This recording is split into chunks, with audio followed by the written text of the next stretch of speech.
Welcome to Hashtag Narrative, a Football Manager podcast where we sit around the virtual campfire and recount stories from past saves. Now, I have a rather large admission to make. Kev was here, and then he had to go. And then I may or may not have informed Matthias that he needed to record his audio. So, we're re-recording this, but without Kev. So, congratulations on 10k, Kev. Well done. He's obviously Billy Big Balls now, which is why he's had to jog off. But I've mentioned him once. I'm going to mention him again. Welcome our special guest, our very special guest, our very German and American guest, DerFM. Matthias, welcome for a second time. Yeah, it's been so amazing. It's like we almost is. I have this weird sense of deja vu. You just stole it right from out of my mouth, almost. You literally grabbed in and took it out of my esophagus. Oh, that's probably the last time I'll say that word on this podcast, hopefully. Well, it's different already. So at least, you know, maybe I'll release the unexpurgated version of both podcasts and then people can do a comparison and decide which one was best, Kev or Kevless. A little A-B split test. Indeed. And then maybe we'll get the ones that are indifferent and then we can, you know, enjoy the Venn diagram. Or whatever it is. Is it Venn diagram? That's the right thing, isn't it? I think so. I just made that up. Good. The one with good. With the circles that join in the middle and then the one in the middle is the people that you go for or something. Yeah. I don't know. Anyway, maths talk, pointless. Why bother? So, hello, sir. How are you? I'm doing well, thank you. Thank you for having me on. No, it's quite all right. Now, you have been on the channel before, and so I've decided that there will be some tactics talk, especially as we no longer have Kev. I need airtime to fill, and which is entirely my fault. And we may or may not have already recorded the tactic talk, but people don't need to know that, although I've just admitted it, so whoopsie. So we'll start, whilst I continue to put my foot in it, at the obvious question of when did Football Manager first captivate your attention? Well, being German and American, you know, I don't have the old championship manager or anything like that to fall back on. Well, the first one was FM06. I was living in Scotland, and a friend of mine said, here, give this a try. And I did, and it was amazing. And then after, a year, moved back to the United States due to work, and that was the end of Football Manager because I couldn't get it. There was no Steam, there was no downloading. So prior to FM06, I started off with Anstoß, really cool German football simulation, football management simulation that I started in 94 as a geeky teenager. And then, unfortunately, when that ended, I found the EA thing that shall not be mentioned. And indeed, it shan't. It is the Voldemort of yes. Football Manager or management simulation games. Exactly. And so I discovered FM again when I got a MacBook and I got Steam and I was looking for games I could play on a Mac. And lo and behold, there was FM 12. And I've been completely hooked ever since. Well, this is where I would have said to Kev, I'm sure you haven't even played the German named game because I can't remember how you pronounce it. Anstoß. We'll even thank you for filling that in for me. But he's not here, and he would mention about his Kenny Dalglish Soccer Manager, and we'd all have a love in and all of that. But we can't have it because he's disappeared. But hopefully, I filled the air enough. I'm assuming you're not familiar with Kenny Dalglish Soccer Manager. No, not at all. Is that the one where you always attack and you always concede? Or no. Shots, is that? No, I'm kidding. The thing is, you're talking to a Blackburn fan here, so yeah, no, Kenny Dalglish has a very, very proud place in the Blackburn history. No, and I'm kidding. In my childhood, so basically you've just shat all over my childhood. So thanks for that. See, when on the recording that no one will know, you said that I offended a bunch of people. Now I only offended you and every Liverpool fan. So again, that's also a bunch of people. And potentially every Blackburn fan. Yeah, that's true. I actually enjoyed him when he was at Blackburn. I actually like King Kenny, so there's no problems there. That was just a joke. Yeah, you're allowed a joke. It's fine. A bit of bants for the lads, as they would say in England. I don't know. Does that translate well to America/Germany? No, but I've got enough English friends and lived over in the UK long enough to understand. Actually, yeah, you did mention Scotland. Was that work that brought you there, or yes. was that? Yep. So it wasn't an actual choice to live in Scotland. Well, I kind of chose it. They gave me a choice of different places I could be transferred to. I was living in Germany, working for a German company, and I had just spent about a month over in the UK the year prior, and just fell in love with it and said, sure, why not? What's the worst that could happen? So if you've lived in Scotland, you should be aware of Iron Brew, right? Oh, yes, very much so. I love this. I love the fact that there's an American who knows what Iron Brew is. You're probably the only one that knows what Iron Brew is. It's fantastic. For any Americans that are listening, actually, what does Iron Brew compare to? Like, I've only been to America once, and I went to New York, and I became addicted to Schnapple. So I don't know. I don't really have any comparative sort of things. So is there anything comparative in America that tastes like Iron Brew? I've been asked that before, and I can honestly say no. It's kind of like if you come from the States, you go anywhere else, and you talk about Dr. Pepper, and people say, what does it taste like? And I say, well, nothing you have. Dr. Pepper is...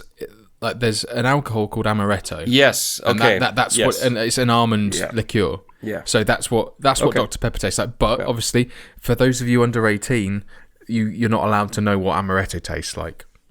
So, for those or 21 in the States, in fact, I forgot about that. Yeah. Good lord. Or if you've Got to never cover all bases here, I'll get sued. Or if you've never raided your grandfather's liquor cabinet. Or that, yeah, but that never happens, right? That never happens. Mm-mm. No, you never did that. Not when you were 5. No, not at all. Good. Okay. Swiftly moving on. Staying with FM. Indeed. Let's just bring this back. Like, in the first recording, would you believe, it was the most Football Manager related podcast I've ever done on this channel so far. And now, bloody hell, tangents galore. My word. Oh, see, this is what happens when Kev's not here. It falls to bits. Need him as like the anchor to sort of rein us back in. Exactly. But no, he's gone. So it's a open season, as it were. See, that's another potential jibe at Americanisms, but it's fine. So, before I continue to insult you and everyone else, indeed, take us through your most favouriteest save ever on Football Manager, or any of the sort of games that you have played, and more importantly, why that was your favourite. Well, I'm going to go with FM 14 because, again, I really only started with FM 12. And even though a lot of people think FM 14 was crap, I really enjoyed it because I didn't have a lot to compare it to.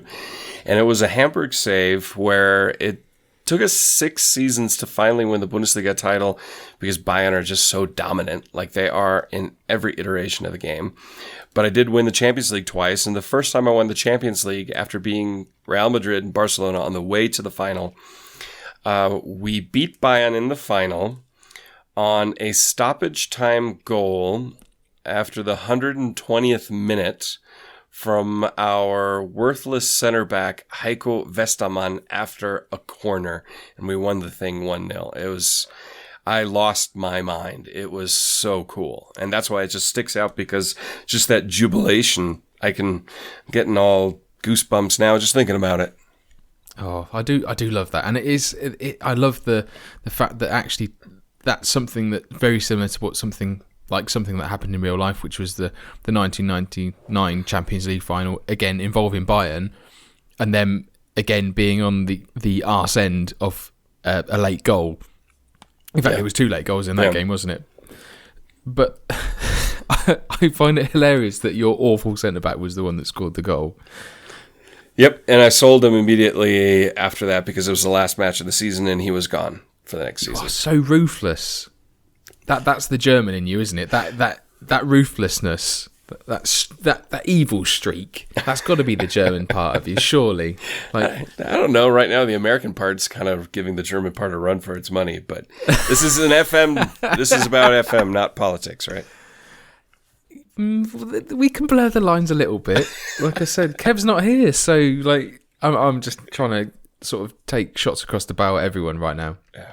And that's rhyming. That doesn't normally happen, but it's happened there, and I've noticed it. So, excellent. Right. Oh, I'm actually having more fun on this run than I did the last one. Maybe because Kev isn't here and therefore I'm being more stupid. So, bringing it back to FM. Yes. Did you have a favourite player? Obviously, you've shown that you thought that your centre-half, despite him sort of winning you the Champions League, you thought he was woeful. Do you have any favourite players from that save, or indeed any other saves, whether they be on YouTube, not on YouTube, or anything else like that? Any other transfers that you've? Maybe it was like a bargain signing, or someone you spent an absolute bomb on, but was incredible at the same time. Well, I mean, kind of touching on the last thing you said, I have a hard time spending a lot of money in FM. I don't know why on players. Even now, it's make-believe money, right? And transfer fees are crazy. And if I spend 20 million on someone, I start white-knuckling it just because it gives me anxiety attacks. But my favorite player was from that Hamburg save, and I changed my answer just before we started recording, and I picked Johnny Uchuari. He was a 17-year-old Ecuadorian player that basically transfer deadline day or the day before, I can't remember, it was offered to me or brought up on a scout report for 50,000 euros. I went, sure, I'll take a punt on him because, I maybe scouted like 5% at that point. And it was, 5-star ability. And I said, I'll give it a try. If nothing else, it was just 50,000. And got him in, and he looked absolutely fantastic. He was with us 3 seasons. Obviously won some titles like the Champions League, won European Golden Boy, so best young player in Europe. And then the board sold him out from under me for about 50 million to Barcelona. And he went on eventually to win multiple Ballon d'Ors and stuff like that. And I looked him up in both FM15 and FM16, and he just wasn't really that good anymore. And I haven't even looked at him in FM17. So Johnny Uchuari, he was my favorite one. It's not a name I'm particularly familiar with, I have to be honest, but I do love it when you do pick up those gems that no one really knows about. I know, like I mentioned before in the previous attempt at recording this about Jamil Adam, and if anyone has heard of Jamil Adam, then obviously comment section go wild and show your appreciation for him, because the amount of times I took him all the way from like the depths or the bowels of non-league football all the way up to the Championship. I think he used to start. He was like a youth player at Barnsley, and he was just incredible. Like his attributes were pretty much pants. In all honesty, he was quick and had good finishing, but everything else was really poor, and he didn't really improve that much. In fact, he did have really good technique, which I think perhaps may have helped things on a little bit. But there's no way he should be getting anywhere near the Championship. Yeah, he used to bang in 30 goals a season for fun. Absolutely obsessed with him. I was like, if I had a journeyman, he'd go everywhere with me and all of that. Anyway, enough about me. I think Ecuador, that's such an odd place to pick up a player. I know we've got the likes of sort of Valencia, sort of more recently, but what? Like, how did you come across sort of such a gem, really? I know you said about the 5% scouting. Yeah, it was just a scouting mission, and he popped up. Johnny Ochoari in real life now, I believe, plays in Colombia, if I'm not mistaken. But he just kind of popped up, and he was a youth international in real life for Ecuador. So I load a relatively large database when I play. I go through the advanced settings where you can kind of pick nations and all that kind of stuff to load up more players. So I usually have a database of between 85 and 97,000 players, which does worlds for game speed at times. But yeah, he popped up, and yeah, he was fantastic. And occasionally in like every FM, there's a player like that just pops up. I have one on my current save, a young Danish guy, a regen, where they said, hey, he's available. He doesn't even have a contract, and bring him in, and he's actually really good. Yeah, it's nice when you get those little. So I think they're like sort of little help me ups really, or hand me downs, which like someone they usually released from a big club. I've had a couple in my Recreativo save, where basically Barcelona offload all of their like over 18s effectively, and they're good enough to play for my first team, but they're not going to get anywhere near the like Barcelona B, let alone their first team. But they're just incredible. Like I've got a winger, I think I can't remember his first name, something Cortez, but he's been ridiculously good for me. He's not overly quick, but like incredible technique, incredible crossing ability, and that's all you need for a winger. Like obviously pace is important. I mean, he's quick, but he's not like Theo Walcott quick, so he can't just burn a defender. It's more about his delivery that sort of made me sign him in all honesty. But it is nice to find those sort of unhidden or hidden gems that no one really wants for some reason. Like you always wonder. Like I like sort of hedging my bets on a player who's maybe sort of like a David Dunn sort of character who's sort of really struggled with injuries, but is technically fantastic. And then you're the one who resurrects his career. Like that sort of narrative, which is admittedly appropriate for this podcast, sort of is the thing that really makes me love playing this game. Yeah, I've had a few of those where, they're injury prone or, they could have been somebody, but they never really turned out to be someone like a Marco Marin as an example. And somehow they just click in your team and your tactic, and it just makes you feel good at the end of the day. Yeah, I completely agree with you, sir. So question number 4. Mm-hmm. With your favourite save, would you ever be tempted to go back, or indeed any of your other saves that you've ever played, would you be tempted to revisit them, whether it be the actual save or maybe starting afresh in another version of the game, but going back to that same team? Yes, the latter option that you gave me. I've done that with Hamburg. FM16 was the only one where I didn't do a Hamburg save. I've got one right now in a blog version on FM17 that I'm really enjoying. But going back to an actual real save that I tried that on FM16 when I closed out my YouTube series with Austria Vienna. I was bored and kind of went back just to play for myself, and it just wasn't the same. Now, that may have been also because I wasn't recording for YouTube as much. It was the save itself, but it just didn't feel the same, and I didn't open it again. Do you find that you get more Sorry, pardon me. Oh, hiccups, excellent. Rather inopportune moment to get hiccups, but oh well. Do you find that the YouTube element actually, or indeed if you sort of say blog it or record it in some other way or record it publicly, we'll call it, because obviously you can do it in a multitude of different ways, but do you find that adds something to a save that you wouldn't normally get if you play that sort of privately?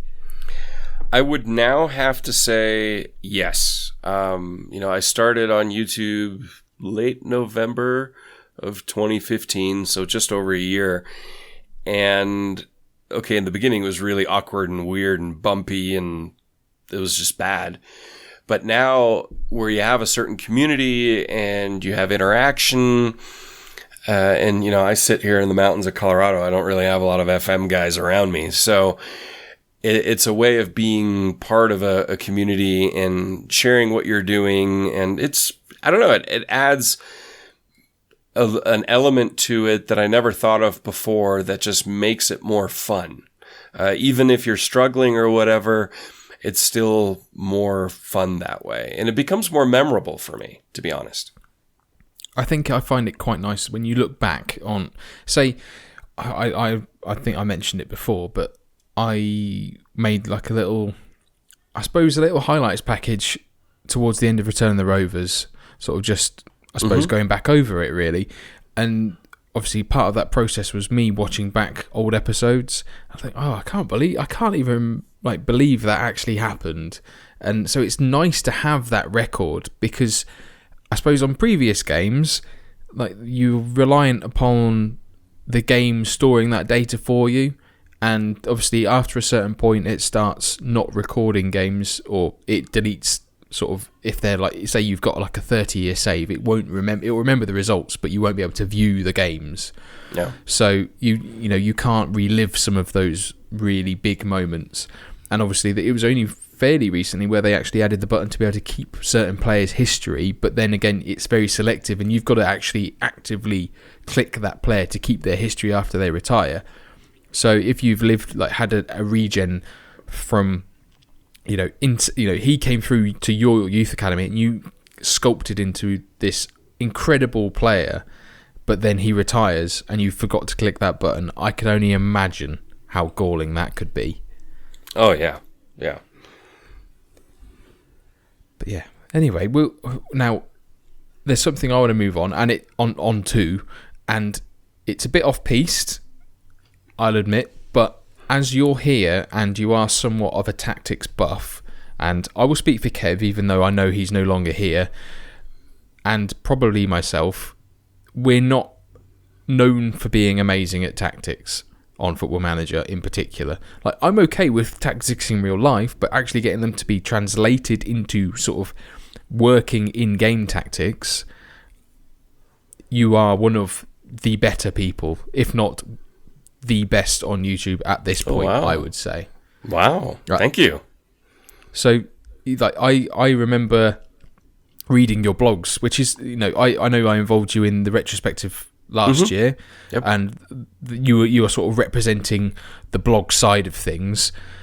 But I enjoyed watching when you did a piece on, I believe, the interaction between the false nine and the shadow striker, and I thought that was, it really got me thinking about things completely differently to how I maybe would have, because it was with an absolute sort of German slant on it, and being in the UK, it's kind of difficult to watch Bundesliga football unless you have certain subscriptions. I think ITV4 used to have the Bundesliga highlights, and it was literally a woman stood in a square in Germany, and she would move around each week talking German into a microphone, which would then be overdubbed into English, or occasionally broken English if you were really lucky, and it would just be a highlights package. So you didn't really get to see like tactical nuances and how a game would develop tactically, and that's what I love about watching football live, is you get to see how a game transitions and how managers adapt things in real life to obviously best their opponents. So I wanted to sort of ask you about, I don't know if it is your favourite subject, but you go on about it quite a lot, and that's gegenpressing, and I will relay that pronunciation to yourself, and I will never say it again, I promise. No, that's okay. I like talking about gegenpressing. There we go. That's lovely. Can you say it again? Just Gegenpressing with a Raumdeuter. Oh, you've got to do that one again now as well. Raumdeuter. Oh, don't. I'm going to do something I shouldn't. Oh, I obviously meant clap or something, not anything else for any of viewers under 18. I say viewers, listeners, you know, if you're viewing this, you're looking at a still image, so good luck with enjoying that one. So, what are the key, like for you, in Football Manager, what are the key elements to get gegenpressing working? Well, I mean, if we just say you've got the right types of players, there are a few key things I do in team instructions, player instructions, and opposition instructions. In team instructions, I go fluid. I don't really do very fluid, but I go fluid just to get the team to play tighter, more compact, to get the lines closer together, have your attacking players defend more, your defensive players also attack more. I also push up the defensive line to slightly higher, at least, to also condense the field and push the opposition back, because gegenpressing is all about winning the ball back in the final, or in the attacking third, their defensive third. Along the lines, obviously now with pressing, you do more or much more. You can use tighter marking as a team instruction. I sometimes do, I sometimes don't. It kind of more situational, but even though in FM17 using it as a team instruction works very, very well. I also pass the ball into space and run more at the defense, just because Your players are going to be more aggressive. It puts more pressure on the opposition, especially when you play into space. There's something in German, it's called der geplante Fehlpass. So that's the planned misplaced pass, basically. Right, okay. Into an open space where maybe the opposition gets it, but it allows you to press right away. And that is gloriously German, by the way. The pass played purposely into space, or into to no one, effectively. Exactly. I love that. That's exactly. And so those are the team instructions. On the player instruction side, I max out the pressing on players in the midfield, attacking midfield, and striker roles. I actually do close down less for the central defenders, because otherwise I've seen them break out too often and you just get killed. So that's one area where I do a little bit less. And then in player instructions, I also tell my wingers, so left or right midfield, as well as attacking midfield, left, right, and center, and any strikers to mark tighter, so that when the opposition has the ball, they just get closer to them. So your chances of winning the ball back are higher. And then in opposition instructions, I always close down more fullbacks and defensive midfielders and central midfielders. And I also show them all on their weaker foot. Wingers, whether they're in the midfield or attacking midfield strata, I just, there I have them show it onto the weaker foot and I tackle harder, but I don't close down more. I never tighter mark. I leave that up to my assistant in case they have a crazy good player, just because I feel wingers and strikers can so easily pull your players out of position and open up gaps. So that's kind of the down and dirty, quick guide to how I do gegenpressing. Lovely. Now, you did mention, before you started going through your brief explanation of, this is your cue to say the word beginning with G so I don't spoil it for everyone. The geplanter Fehlpass? No, the gegenpressing? That's the one. Okay. There we go. You mentioned about having a particular kind of player. Mm-hmm.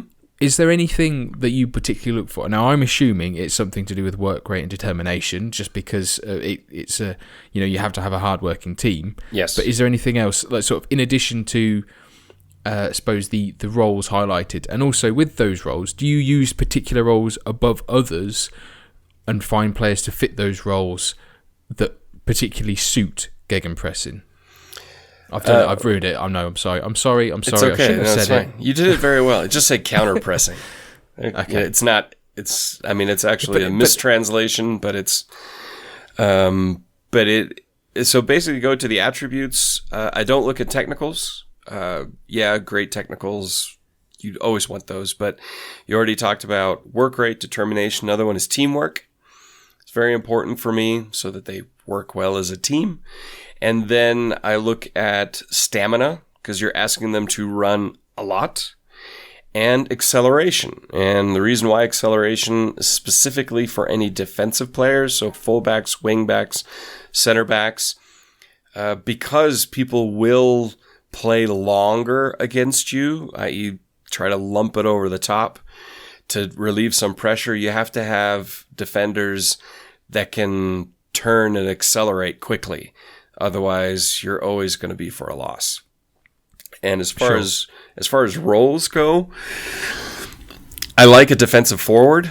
I've really, since FM16 and now in FM17, I love that role, because just like defensive winger, the name is actually totally misleading in my opinion, because I never had them, because I thought it's like the name says. Like now they have defensive fullback, defensive center back. Where it's a more defensive player. Well, these aren't defensive in the sense that they drop back and sit deep. It's more actually, they should rename it pressing winger or pressing forward, because they press aggressively and they actually are further up the pitch than your standard winger or wide midfielder, as an example, compared to a defensive winger. So they need really high work rate and stuff like that. So I really like those roles, especially a defensive forward, because run all day and press the hell out of the center backs, which is kind of cool to see. Other than that, I don't really use a ball-winning midfielder that often anymore because I was kind of tired of him being suspended or both guys for cover basically being alternating suspensions every other week, it seems. And it's just too aggressive in an already aggressive system. But other than that, really, anything's open. It comes down more to the players. I do tend to always use a deep-lying playmaker. The one thing that annoys me about the defensive forward in particular is the fact that all of his physical and mental attributes are highlighted, but it doesn't actually advise you about the technical side of his game. Yeah. Now, I would assume it's basically depending on whether you pick the defensive or supporting duty against him. It would depend on like whether he plays more like a deep lying forward on Heat or an advanced forward on Heat. But I don't know. What's your sort of general sort of thoughts on that? I rarely play them on a defend duty, usually on a support, because it's kind of that mixture between a deep lying forward, an advanced forward, and a false nine who presses a lot. Training wise, so I just look at their physical attributes and mental attributes, and then I look at the green circle. If it shows that they're pretty adept at playing a defensive forward, in their training, I have them train as an advanced forward because, like you said, it trains their technical attributes as well, whereas defensive forward totally ignores that in training. Sure. Yeah. I'm glad that someone who's better at tactics than me agrees with me, so I'm not that bad at them after all. But no, not at all. Excellent. Right. Okay. So my link to this last question was a lot better the first time round. But there you go. You win some, you lose some, I suppose. There we go. There's the link. Boom. I've managed to win it round. So this is a slightly sour note to end on, as it usually is. And obviously you can pass if you are not man enough to own up or want to speak about it. But have you ever been sacked? Yes, I have. In our first version of this recording, we'll call it our beta test of this episode. I call it social Darwinism. There you go. And that it was I failed to evolve quickly enough to realise of what I should have done. So on FM16, my journeyman save, the German journey, I got sacked at my first post, so to speak. We had gotten, with Preußen Münster, we got promoted from the Dritte Liga to the Second Bundesliga, and we're 3 matches left in the season. We needed a miracle to not get relegated, and they gave me the boot, which was, I think, a little harsh, because you're probably going to go down anyway. Did me the favor, because I didn't have a relegation on my CV. Got a great job at Genk in Belgium. So there was that. And then the other one that sticks out was on FM15, because I didn't mention this in our previous recording. And this was just a save just for me. I had gotten Leeds promoted to the Premier League and immediately got sacked in a takeover of the club. Oh, a la Brian Clough sort of ish. Yeah. Excellent. I like that. That's nice. Well, thank you for being very honest. It takes a real man to admit when he's been sacked. That's right. Has to be said. Or woman, indeed. We're not discriminative. That's true. So, right. Well, I think time has just about run out for this second recording, because we've probably been here for about 8 hours by this point, I'd have thought. In fact, this could indeed be like the 8th recording. Who knows? Maybe I've really screwed it up this time. So, for solidarity, I'll let Matthias now plug his stuff. Where can people find you and what you're currently doing? You can find me on Twitter. It's at DerFmanager, DER. I've got a website / fancier blog, derfootballman.com. And you can find me on YouTube as DerFM, where I've got a journeyman series going right now, where I started in the 4th tier in Germany, trying to work myself up. Excellent. All of your links will, of course, be in the description, because we don't expect people to type things out because they're all lazy like I am.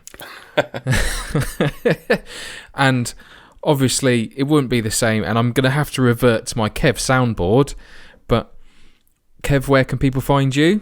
They can find me by having a look at my website, lelujo.fm, because all the cool kids go and buy a URL.